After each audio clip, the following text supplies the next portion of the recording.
orb there. What is that? I know. This is an example of one of the awards that go to all of the winners tonight. It's created by glass artist Dick Huss. Oh, what a preface for what's going on I know. and what's going to happen for the rest of this evening, you know? Yes, it was a wonderful beginning, and we'd like to credit our sponsor, Alaris. Oh, well, you know something? Without further ado, we should get going. We should. Welcome. Welcome to the 32nd Annual Minnesota Book Awards.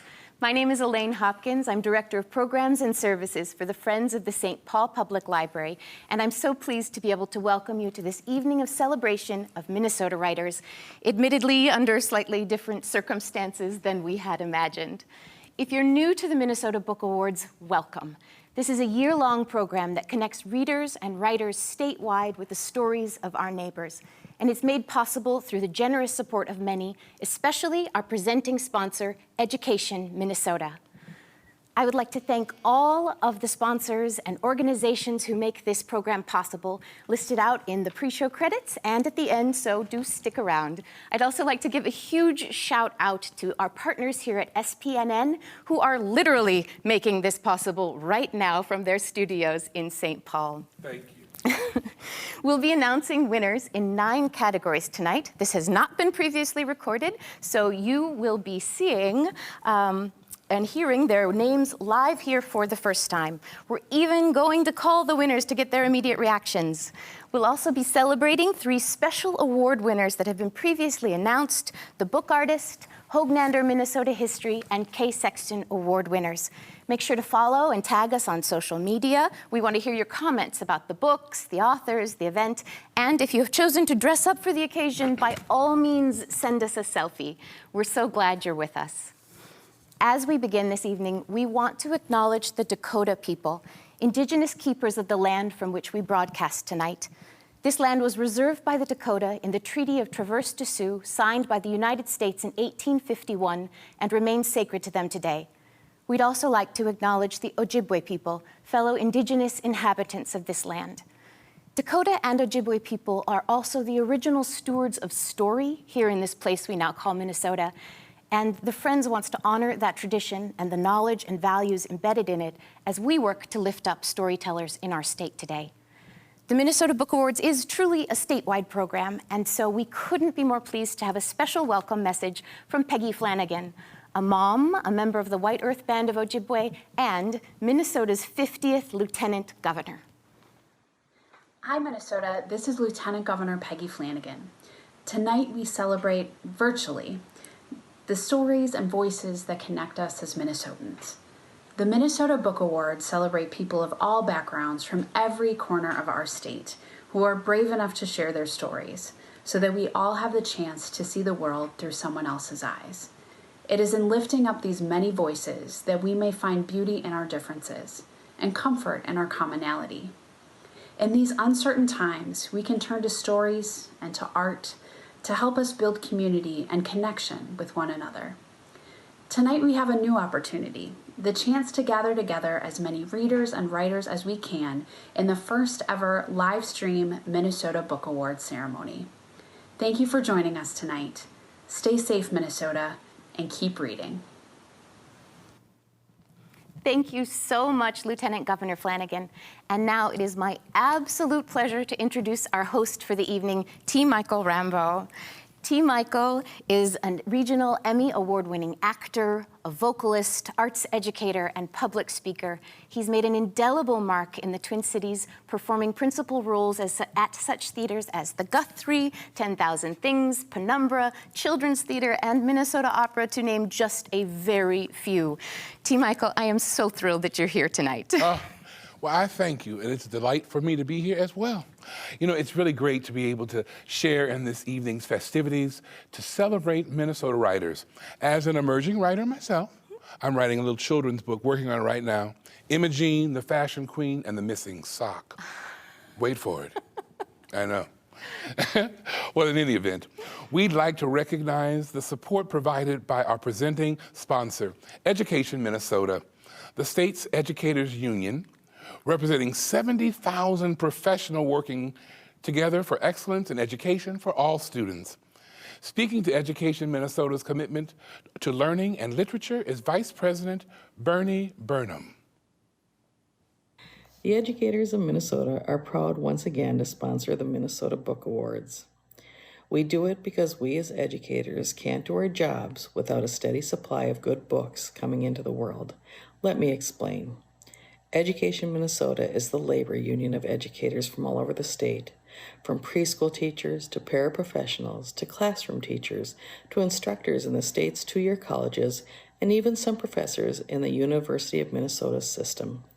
If you asked any of those educators what they want for their students, they would probably give you some variation of this answer. I want my students to become lifelong learners and curious adults. We don't always succeed, of course, but we often do light that fire in our students and inspire the habits of mind that bring people into libraries, bookstores, and even online celebrations of the written world. The intellectual curiosity that comes from reading books has never been more important than this spring. Staying home to stay safe doesn't mean you can't free your mind. Books for children can mean mental journeys to a mysterious shack in the woods, daydreams of flying as a bird, or rowing away in a world of oceans. Or for our older readers, a dive into the history of the state, the stories of the lost town of Chippewa City, economic influence of slavery here, or even some boozy tales of Minnesota saloons, taverns, and dives. One of my favorites being the Fitker's Brew House in Duluth, Minnesota. So why again are Minnesota educators spending their dues money on the book awards? We do it because we care about kids, both who they are and who they will become. And in that future, we want them to be happy, curious, and well-read. And that will take time, educators, love, and a whole shelf full of books. From all of us at Education Minnesota, thank you, authors, for all you do for the lifelong learners of our state. Thank you so much, Bernie. We're so appreciative of the work that you do with Education Minnesota and for this partnership. So many people have had a hand in leading up to this evening's extremely wonderful celebration. Grateful for all their time, their energy, and creativity. Don't forget to register online at thefriends.org that you are attending the awards ceremony tonight for a chance to get a set of the winning books from this evening's celebration. There were over 226 submissions for the 9 category awards we'll be presenting tonight. And we have 3 special awards to bestow with brief videos. Plus, we'll be calling up the winners, calling them up as they are announced if the technology gods are with us. So, let's get ready. Let's jump right in with the Minnesota Nonfiction category. The 4 finalist authors in this category are all new to the awards, which means we are about to announce a first-time Minnesota Book Award winner. Now, how exciting is that? Pretty exciting. The finalists are Closing Time, Saloons, Taverns, Dives, and Watering Holes of the Twin Cities by Bill Lineker and Andy Sturtevant, published by Minnesota Historical Society. Slavery's Reach, Southern Slaveholders in the North Star State by Christopher P. Lehman, published by Minnesota Historical Society Press. Tulips, Chocolate, and Silk, celebrating 65 years of the James Ford Bell Library by Marguerite Ragnow and Natasha Desormeaux. It's kind of French, I like that. Published by the James Ford Bell Library. And Walking the Road, A People's History of the Chippewa City and Grand Marais Anishinaabe. That's correct. The Grand Marais Anishinaabe by Stacy Lola Droulard, published by the University of Minnesota Press. Elaine, are you ready? I'd love to. All right, come on. All right, I never get to do this part. I know, so come on, here we go. The award for Minnesota Nonfiction goes to Christopher P. Lehman, Slavery's Reach, Southern Slaveholders in the North Star State. Wow. And I think we may get Christopher on the line. Let's see. Christopher. Do we have Christopher? Yes. Congratulations, Christopher. We are so very happy for you. Thank you. Thank you so much. Thank you to friends at St. Paul Public Library. Thank you to Minnesota Historical Society Press. Thank you to my family. Thank you to my wife, Sapara.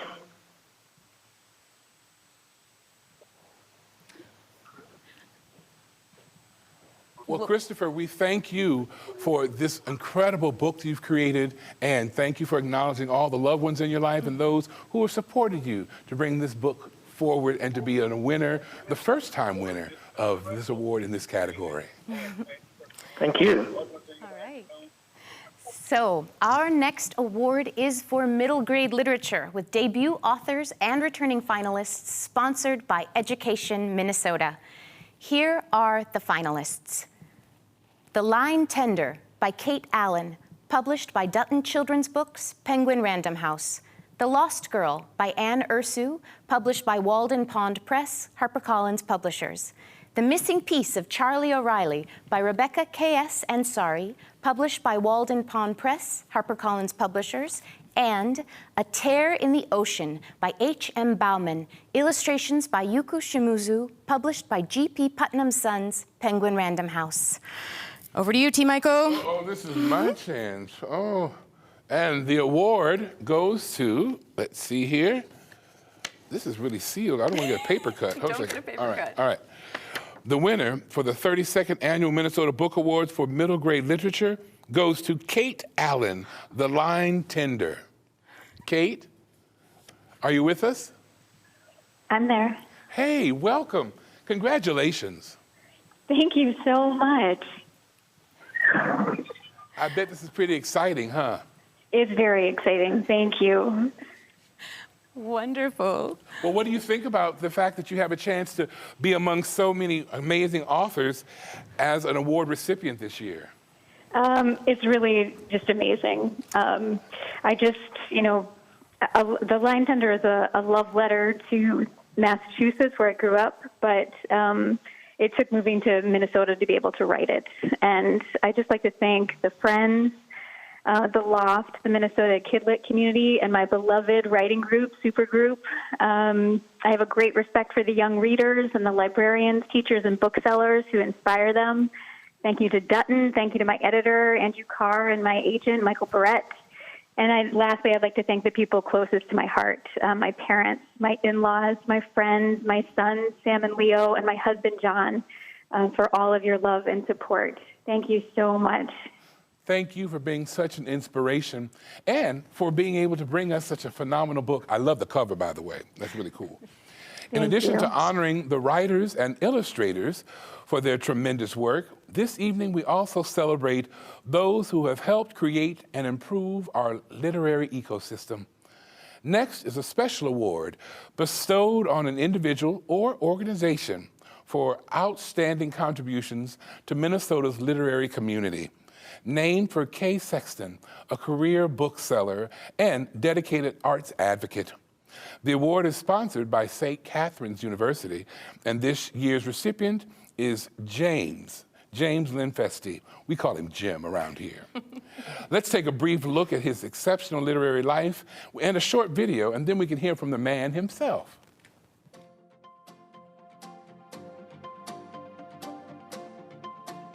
The rich literary community that we enjoy in the Twin Cities is comprised of something more than all the presses, writing centers, book clubs, MFA programs, book festivals, and authors.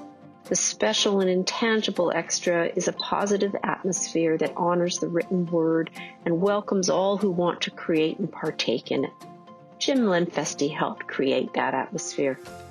Jim can always be found organizing, hosting, leading, even just attending literary events, and his excitement is infectious. He's genuinely thrilled to see everyone, to welcome people, to hear the work, to buy a book, to share the joy. He is unfailingly positive, supportive, and enthusiastic to be a part of a literary event in Minnesota. But it is his unbridled enthusiasm, his deep work in organizations large and small, and his leadership that have helped make our Minnesota literary ecosystem exceptional. Jim Linfesti is tireless at bringing people together over worthy causes.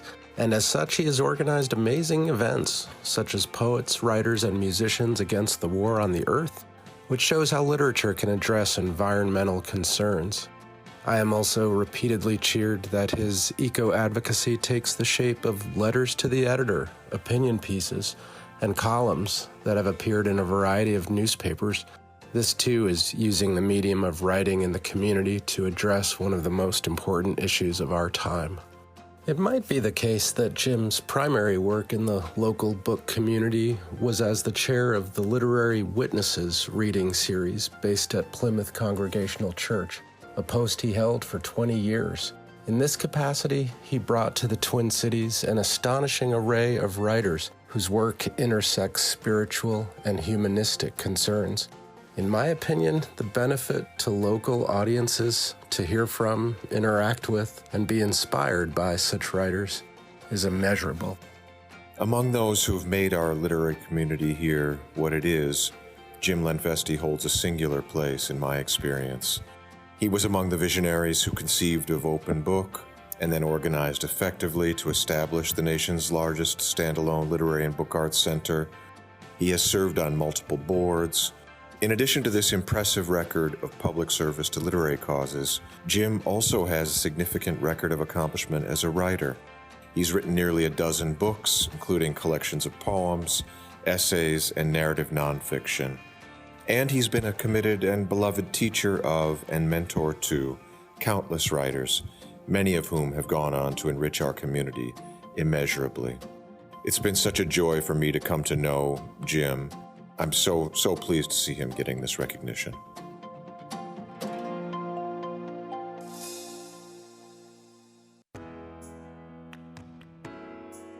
First, the Strib cuts my Earth Day at 50 commentary from 1,000 words to 800. Now, the Minnesota Book Awards cuts my K. Sexton Award acceptance speech from 2 minutes to 1. My speech on the love of books and the luck of writing. A minute barely gets me through thanking my grandparents and parents, wife, kids and grandkids, 1 or 2 pets, the neighborhood, and Mother Nature and God, who is Mother Nature plus Father Sky, plus the stars and dark matter and before, and Hans Schahn and Gerard Hopkins and Gary Snyder and Robert Bly and other literary friends far too numerous to mention, but I must mention these. Thomas R. Smith, Jim Sitter, Linda Myers, Peggy Corsmo Kennan, Robert Hedin, and certainly the unparalleled richness of the Minnesota literary ecosystem, Paris on the Prairie, the Loft, MCBA, the Anderson Center, and the presses Snowden, Milkweed, Holy Cow, Red Dragonfly, all have nurtured me. And the libraries, my first Minneapolis office, plugging quarters into the typewriters, and the bookstores. How can I not mention the bookstores and the generous book awards themselves? I'd have to say that Jim did a pretty good job with that minute. He really got him in there. That's Jim Lenfesti. That's the K. Sexton Award recipient. We've only just begun to honor a wonderful range of writers this evening, with more to come. But the strength of this program extends well beyond the award ceremony. Among Jim Lenfesti, we're such close friends, Lenfesti, with remarkable contributions to the literary community, Jim has maintained a lifelong commitment to connecting people to ideas in order to inspire philanthropy. That being said, this is a perfect time to ask your help in supporting the Minnesota Book Awards and other programs created by the Friends or Minnesota Center for the Book. Elaine, what exactly is Center for the Book? So the Friends is the Center for the Book in Minnesota as designated by the Library of Congress. So with that designation, we're charged with promoting books, reading, and libraries throughout the entire state. And the Minnesota Book Awards is one way we fulfill that role. So we know that stories connect us, especially now when we are forced to be apart. Now, the core work of the Book Awards and the Minnesota Center for the Book is to bring more people together through stories. Whether it is adding school visits to the statewide Moving Words Writers Across Minnesota tour, advocating for and receiving funding to pay a stipend to Minnesota Book Awards judges, or even completely changing the plans to hold a virtual ceremony that can still connect Minnesotans even during a pandemic. Whoop, come on now. The Friends is listening to the community and striving to make more connections than ever before. It has been with the help of people like you, that the Friends host award-winning authors in discussion at one local library in each of our state's 12 regional library systems. It is with your help that kindergartners, seniors, book lovers of all ages in between have had these award-winning authors visit their classrooms and libraries in places like Baxter, Warren, Pipestone, Morris, and so many others. Thanks to your belief in the power of stories, your commitment to the importance of representing all voices and cultivating readers, people of all ages across our state are connecting through programming like Moving Words and the Minnesota Book Awards. Yeah, I've got to tell you, you can help. Will you make a donation, a generous gift tonight to support the Minnesota Book Awards? It's really quite simple. It helps us do this incredible and important programming. Each gift makes a difference. Each gift allows us to move toward the goal that we have tonight of raising $5,000 in fundraising. But you know something? With all the people who are watching us from across the Minnesota and across the country, I bet we can double that. What you think? Come on now, y'all. This is how it works. Your gift right now supports readers and writers and programs to connect them statewide. Programs like these keep us going in challenging times. They inspire us. They show us the best of who we are and who we want to be. The easiest way to donate tonight is to text the amount that you want to give us to 651-412-3277. Once again, that number is 651-412-3277. Simply follow the instructions for that one-time registration payment and that information that follows, and you're done. There's also a link on your screen in the comments area. We promise that this is quick, and you'll do it, and you can even do it while you're watching our next award. Thank you so much for believing in the power of this work and for your sincere generosity. Thank you. Thank you again for your support of the Minnesota Book Awards. Now, it occurs to me that we also are really grateful to our streaming sponsor for helping us to make this magic happen, Metropolitan State University, University of St. Thomas, and United Strategies. We want to thank you for all that you do. We want to thank you. We're grateful to you, Minnesota Book Awards and the Friends too. We thank you. Thank you. Oh, yeah. Woo! Thank you, T. Michael. You're welcome. I echo T. Michael's thanks, and I hope that there's more of that later. Now we have the Memoir and Creative Nonfiction Award. This is a category sponsored by Bradshaw Celebration of Life Centers. Here are this year's finalists. All the Wild Hungers, A Season of Cooking and Cancer by Karen Babine, published by Milkweed Editions. Magical Realism for Non-Believers, A Memoir of Finding Family by Annika Fajardo, published by University of Minnesota Press. The Memory House by Rocky Kopernik, published by the Muriel Press.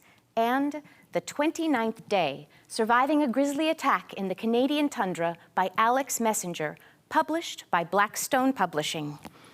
Okay, now, the award goes to,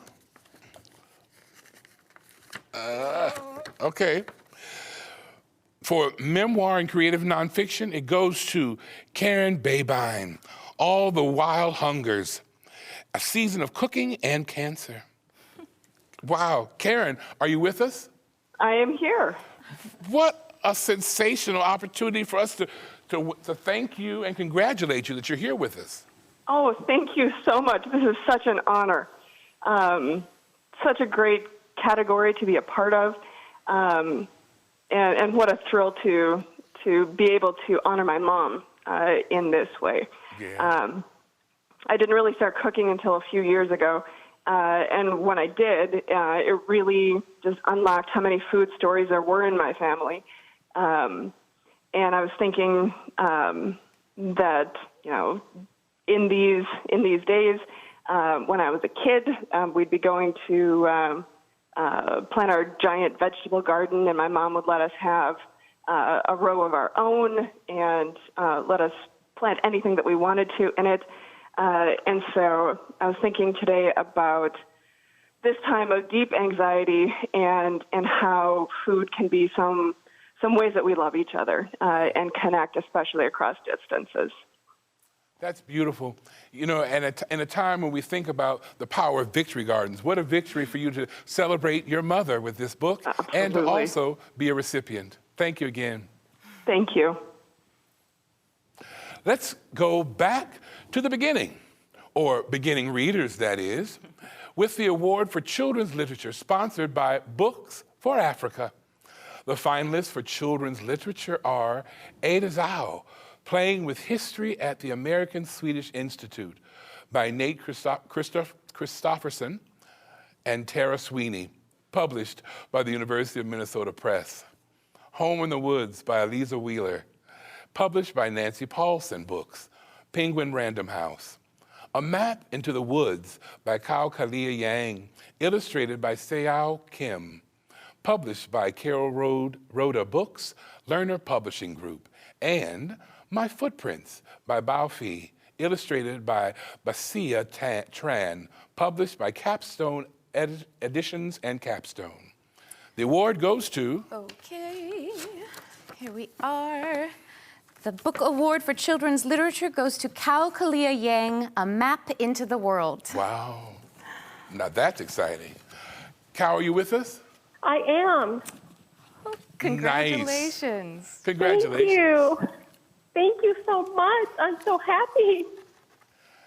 And well, you ought to be. What a great book. Oh, thank you. I really want to thank the Minnesota Book Awards for giving so many of us an opportunity to look forward to something special. And then my fellow finalists and all of the other children's book authors across Minnesota, thank you for inspiring me, educating me, and elevating my work. I truly believe in the work that we're doing. Carol Hins and the team at Lerner for the opportunity and the gift you've given me. Bob, I know you're not feeling really good right now. I want to honor the stories that you've kept and the heart that you've stored them in, because it's a beautiful place. And then all of the children and the teachers right now, the teachers who light up their hearts so that children have direction in these hard times, and for the children who are leading us with tenderness and love toward a future that we can all believe in. Thank you so much. Oh, thank you for your passionate and emotion-drenched statement. It speaks to us and to our viewers and listeners about your passion for writing and the importance of what your writing does for our readers and for our community. Thank you so much, Kalia. Now, we have two more special awards, beginning with the Book Artist Award, which honors a Minnesota book artist for the excellence of a new work and contributions to Minnesota's book arts community, sponsored by Lerner Publishing Group and presented with Minnesota Center for Book Arts. We have a brief video message from two-time Book Artist Award winner Jody Williams and a look at an extraordinary recipient for this year's award, My Mighty Journey.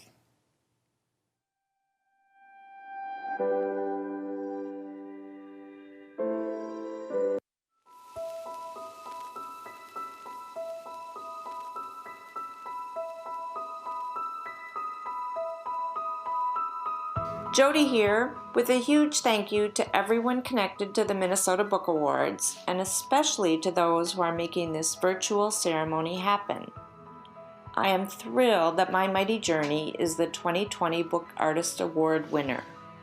Created by Gaylord Chanelek with the help of many brilliant assistants, it is a masterpiece. Its poetic text was written by John Coy from the perspective of St. Anthony Falls. To me, St. Anthony Falls always seemed a poor excuse for a waterfall. But I learned from My Mighty Journey that it is the only major waterfall on the Mississippi and that it has slowly traveled from St. Paul to Minneapolis over the past 12,000 years. A mighty journey indeed. And Gaylord Chanelec was the perfect artist to convey that journey, given his extensive knowledge of the Mississippi and his expertise as a wood engraver. Gaylord also had the good sense to gather together an amazing group of artists to help bring the book and John Coy's writing to life. My Mighty Journey is beyond description. Words and images cannot convey its majestic presence. Exploring the physical object is an awesome experience, and I hope that anybody who has not yet turned its pages gets to do so in the near future.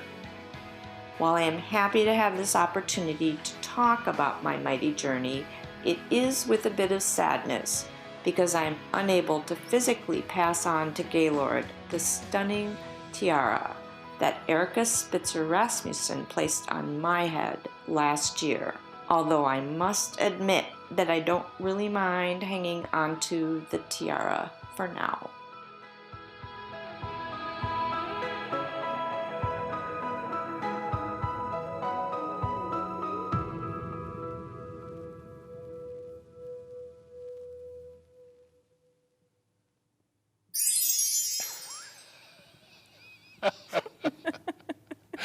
Nothing like a man with a tiara to brighten up your day.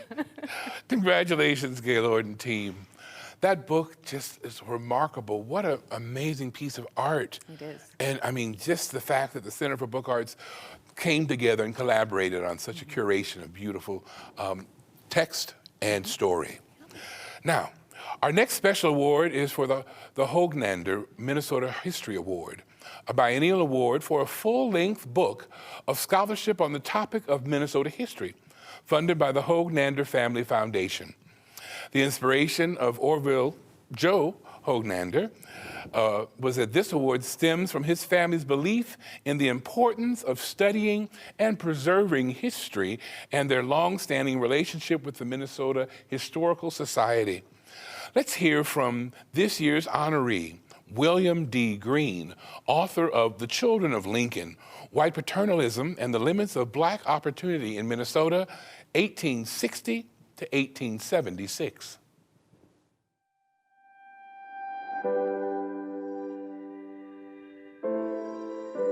Good evening. I appreciate the opportunity to share a few words of thanks for this incredible recognition of my work that sought to understand the challenges of truly becoming a multicultural society.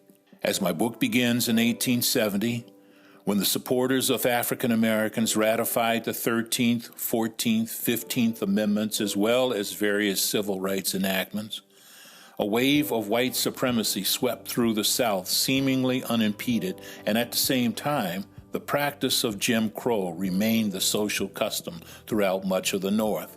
Notably, it all occurred on the watch of Lincoln Republicans, the children of Lincoln, as Frederick Douglass called them, for they seemed oblivious to their abandonment of the people they had once championed. People now silenced by an expectation that they, these freed men and women, should forever be grateful. It was within this context that parallel worlds would form between so-called friends, black and white. Within this context, the humanity and vision of the martyred president would be forever frozen within a bronze memorial. Within this context, we see that the best way to slow the impetus of our heroic efforts is to become complacent. I wanted to know whether the same dynamic was at play in Minnesota. This is why I wrote The Children of Lincoln. I want to thank the Friends of the St. Paul Public Library for supporting the work of the Minnesota Book Awards, and most especially the Hoagnander Family Foundation for celebrating Minnesota scholarship in history. I feel deeply honored to receive your recognition through this award.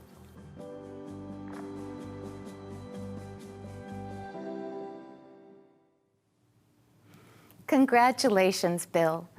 Now let's dive into general nonfiction, a category sponsored by Brainfuse. Here are the finalists. America for Americans, A History of Xenophobia in the United States by Erica Lee, published by Basic Books. Consider the Platypus, Evolution Through Biology's Most Baffling Beasts by Maggie Ryan Sanford, illustrations by Radhika Preto, published by Black Dog and Leventhal. 8 Years to the Moon, The History of the Apollo Missions by Nancy Atkinson, published by Page Street Publishing Company, and The Heartbeat of Wounded Knee, Native America from 1890 to the Present by David Troyer, published by Riverhead Books, Penguin Random House. Over to you, T. Michael. Okay, here we go. See here? Getting better at it. I know I'm getting better at this. It looks like the General Nonfiction Award goes to, I was just thinking, sorry. To David Troyer. What a great one. The Heartbeat of Wounded Knee, Native American from 1890 to the present. Hey, David, are you there with us? I sure am. Congratulations. Sorry for that little pregnant pause there on you, man. No, it takes a lot to make me speechless, but I'm speechless and happy. Come on. Well, I'm sure that you can share a little bit about this book and what brought you to create this incredible piece of history and narrative. Well, this book was many, many years in the making. It was also many years overdue. I kept delaying and delaying because my life got in the way. And so when it finally finished and it seemed to have found a home in people's minds, if not their hearts, it felt really, really good. But, I have to say that, the issues I was talking about in that book and sort of the reminder to myself and to my community and to America at large that Native American people are alive and authors of our own history was a really important point to make. And so I'm really happy that the book exists and that I'm being honored by my home state. Excellent. Well, we're very honored to have you as one of our recipients this year, and thank you for your wonderful and remarkable text in your book. Thank you again. Now, thank you all so much. Absolutely. Take care. You too. Remember to register for a set of winning books and comment on social media for us, would you? And for the next award, we have Young Adult Literature. The category is sponsored by United Educators Credit Union. The finalists for Young Adult Literature are Catfishing and Catnet by Naomi Kritzer, published by Tortine Macmillan Publishing Group. Cracking the Bell by Jeff Herbach, published by Catherine Tejan Books and HarperCollins. Last Things by Jacqueline West, published by Green Willow Books, HarperCollins. The Stars and the Blackness Between Them by Jananda Petrus, published by Doughton Books, Penguin Random House. Oh. All right, what do you think? Okay. All right. The award for Young Adult Literature goes to Naomi Kritzer, Catfishing on Catnet. Wow. And do we have Naomi on the line? Oh. Naomi, are you there? Well, you're probably waiting for me to sing a little song for you, but I'd much rather hear from you and just let us know what you think. What do you think, Naomi, about this award opportunity? I'm so excited. I am thrilled.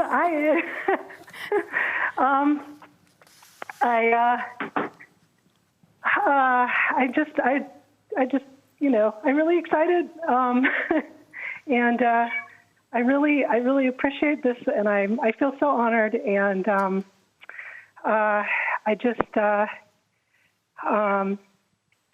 want to thank my editor and my agent and my amazing writers group, the Weirdsmiths, and my husband, Ed, who is watching it in the next room, and my 2 children, Molly and Kira, and my cat, who's yowling at me right now in the room. Well, Naomi, congratulations to you, and thank you once again. And we can tell just by your enthusiasm how excited and how surprised you might be, but you're well deserving. Well, thank you so much. The cat had to have the last word. Speaking of the last word, I'm not going to get the last word in because there's so many other award recipients, but being here, listening to the responses of finalists, and knowing about all these great authors, it gives me a chance to recognize the amazing strength and spark of creativity that we find here in Minnesota through our authors. And when I think about the spark and being able to really illuminate those sorts of creative talents, well, it kind of brings me into a song. You want to hear it? Here it go. Wait a minute. You've got to accentuate the positive, eliminate the negative, and latch on to the affirmative. Don't mess with Mr. In-Between. You got to spread joy up to the maximum, bring gloom down to the minimum, and have faith of pandemonium's liable to march upon the scene. To illustrate my last remark, Jonah in the whale, Noah in the ark. What did they do just when everything looked so dark?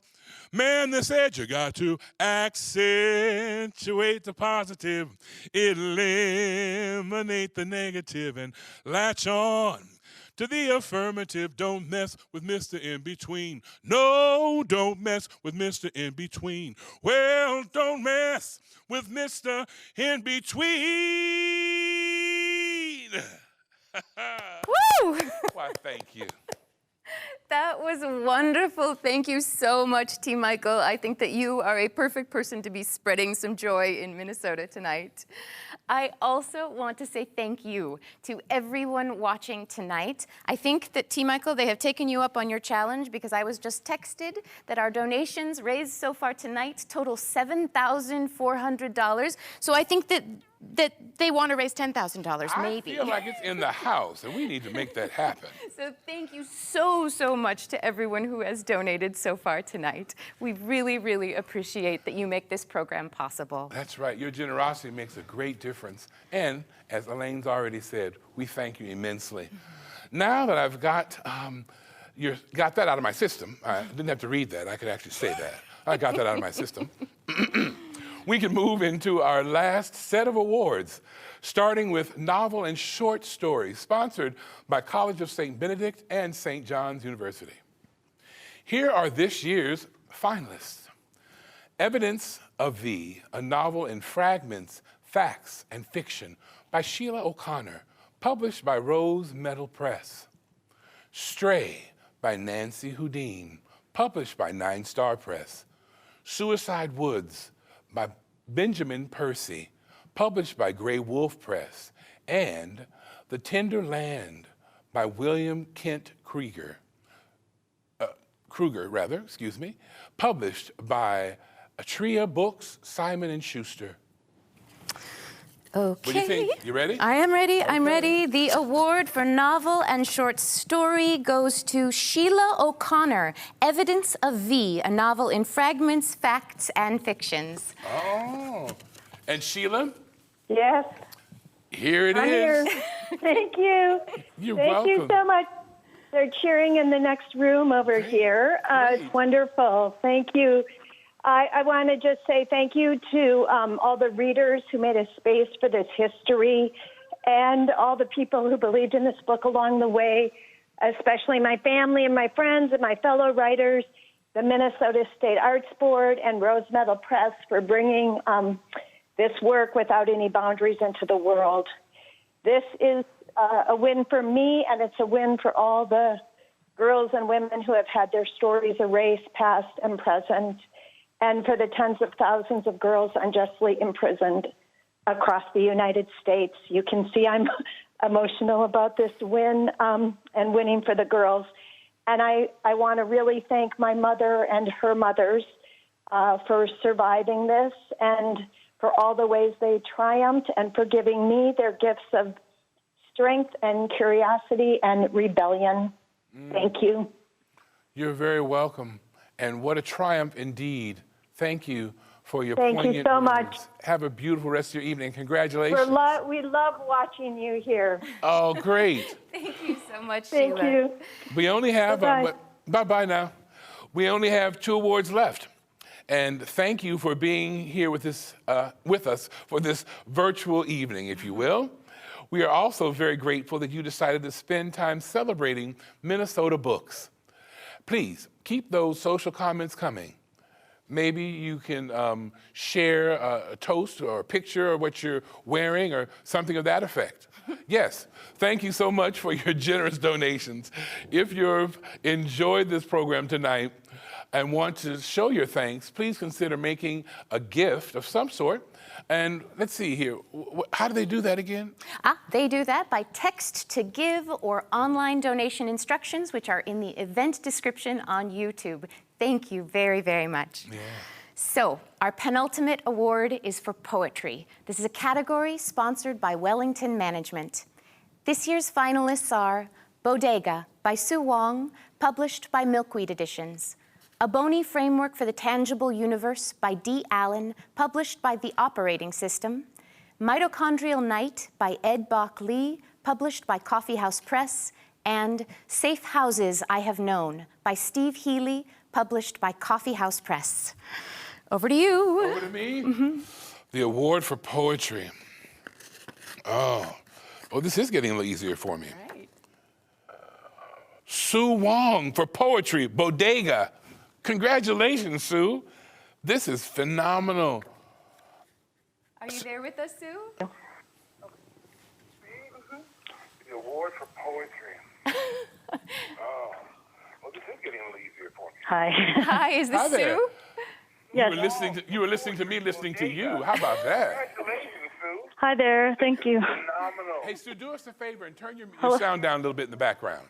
Oh, sure. Sorry. No worries. Can you hear me? We can hear you loud and clear. Okay. Holy shit. Why not? Why not that on our cast? Why not? This is amazing. I can't believe it. Well, thank you so much. First, I want to just congratulate and thank my fellow finalists, my dear friend Dee Allen, amazing poets Ed Bach-Lee and Steve Healy. I'm just honored to have shared this experience with them, and I'd like to thank my family, my parents.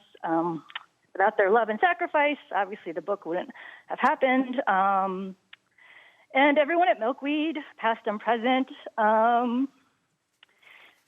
They're amazing press, and I'm just really honored to be part of the Milkweed family.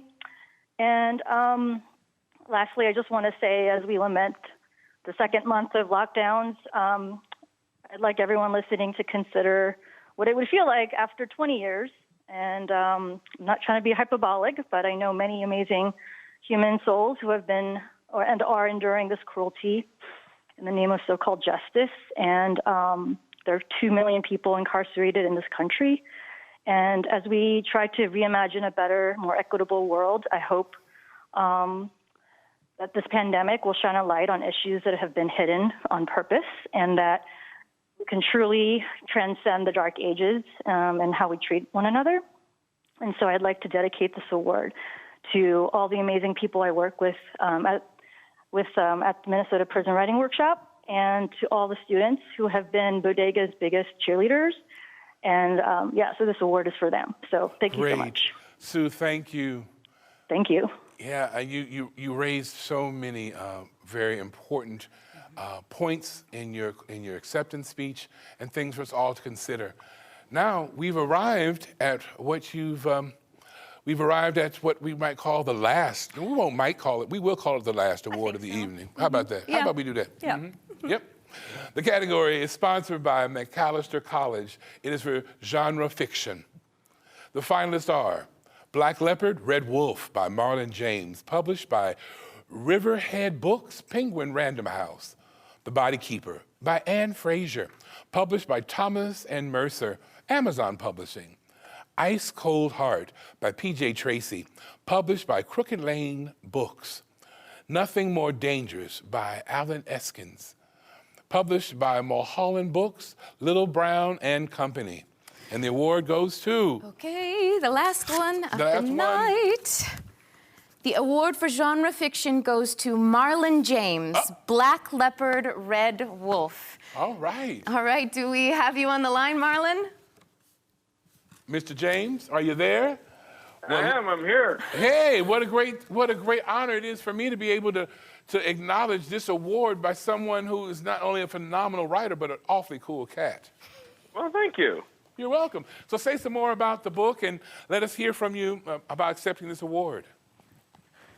More about the book. You know, this book started out as a kind of an argument I had with some people over traditional fiction.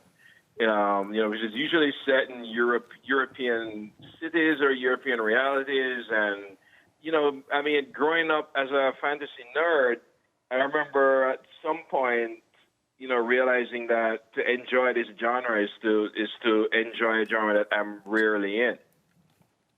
Yeah. And so, you know, a lot of this happened as a result of just doing that. But it ended up being sort of an African fantasy speculative fiction thing, mostly because I went searching for my own mythologies. And I think ultimately that's what we're doing when we write speculative and sci-fi and fantasy. And when we make things up, we're just trying to create our own mythologies. And that's what I set out to do. Excellent. Hey, is there anyone you want to thank or acknowledge as we head out of this award category? Oh, wow.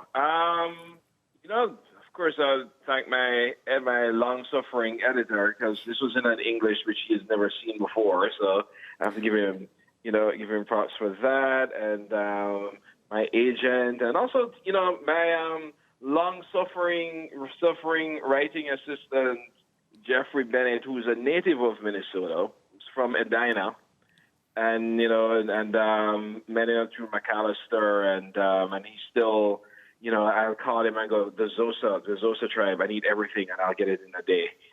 So, you know, just thanks to him, and just the many ways in which the, just, you know, Minnesota and Minneapolis and St. Paul just keep nourishing and encouraging and just sort of, you know, setting a fire to my talent. Well, you set a fire in us, Marlon. Thank you so very much for your inspiring works and for being one of our recipients, not a finalist anymore, but a recipient of a Minnesota Book Award. Mm-hmm. Congratulations. Well, thank you, and thanks to the Minnesota Book Award. Have a great evening. Okay. Now, there's something about how fun this has been for me. I hope for you, Elaine, as well. It has been fantastic for me as well. And I hope for everyone who's been tuning in, celebrating Minnesota voices, despite this current challenge and this, well, distancing, if you will. Congratulations to all of tonight's winners and the finalists for their extraordinary work and for sharing their stories with us. Don't forget to register that you've attended tonight's event for a chance to win a set of these fantastic books. Now, if you're wondering what books we're talking about, every winner in every category, so you'll get nine books? 9 books plus the Hogan Award winner, so. Come on now, yeah. You can open up your own library. Now, the link is open through the rest of the evening, so make sure you go ahead and make sure your attendance is recognized through the Friends website. Thank you again to our presenting sponsor, Education Minnesota. We would like to extend thanks to our local independent booksellers, Red Balloon Bookshop. Please buy some of the books from finalists that we honored tonight from them. That link is still on the screen. Thank you to Kate Deanhart, Chair, and all the members of the Center for the Book Committee for their guidance and dedication. Let me also recognize the staff of the Friends of St. Paul Public Library and the judges, the panelists, and other volunteers as well, and all of our financial sponsors.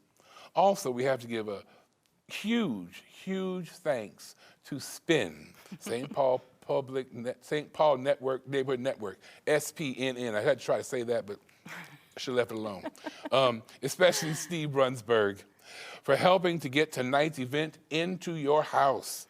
And I'm going to jump in here, and I just want to say thank you, T. Michael, so very much. I cannot imagine another person with whom I could share this evening. Thank you. And I hope that the next time you're connected with the Minnesota Book Awards, it's as a finalist or a winner for your children's book. Oh, thank you. And one more final shout out. I was texted earlier again that now we have topped $8,600 for our donations. So thank you so very much to everyone who's supporting the program tonight, both in terms of financial contributions and just by watching us and supporting the books in this state.